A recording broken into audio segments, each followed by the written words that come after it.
Hey, I'm Zach, and I'm a SparkaYouth. Today my co-host Jeremy isn't here because he's busy elsewhere. So instead we have two guests. We have David here and Ruben on my right, and they're going to be sharing with us. So last week's challenge was to forgive any conflict that comes up to you immediately and just to see how it goes.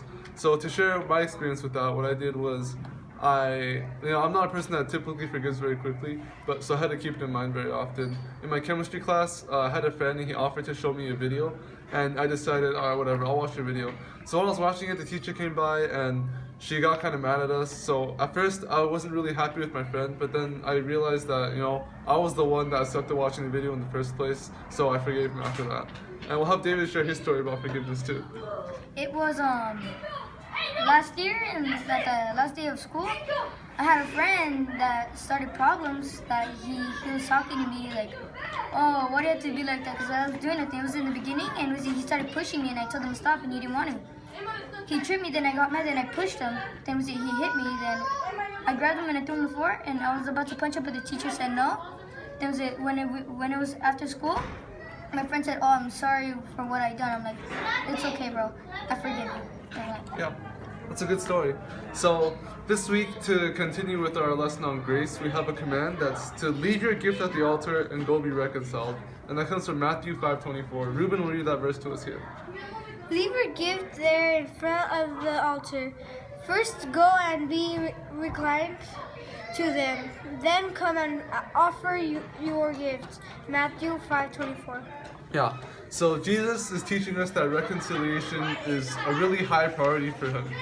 And the definition of reconciliation is to kind of like restore a relationship or bond between two people or a group of people. And basically Jesus wants you to establish that bond first, because he believes that if you establish the bond, then you can go on and go deeper into worshiping him, because that's why it's a really high priority.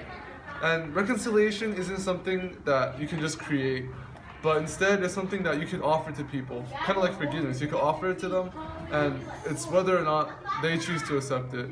So Jesus wants to have like a two-way relationship with you. And another verse to go with that is Romans 12:18. If it is possible, as far as it depends on you live,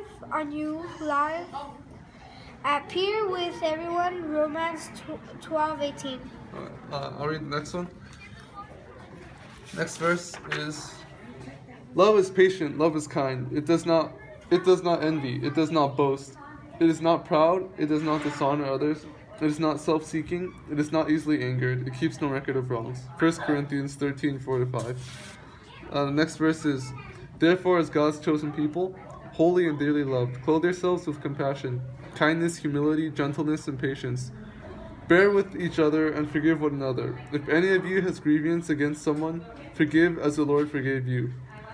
And over all these virtues, put on love, which binds them all together in perfect unity. That's Colossians 3:12-14.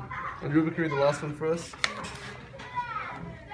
In your relationships with one another, have the same mindset as Christ Jesus. Philippians 2:5. Yeah. So this week's challenge to go along with our lesson is it's kind of similar to last week's, that has to do with conflict. So when something arises or a problem arises, afterwards you should try to reconcile with the person that you're in conflict with. You should initiate on them and try to open yourself up instead of just leaving things as they are. And you also have to remember that sometimes you're the one that creates the conflict, so don't be too narrow-minded about this one. Anyways, that's it for our challenge. If you want to send us what you did, you can find us at SparkaYouth on Instagram. And yeah, say bye to the camera. Goodbye. Bye. Bye.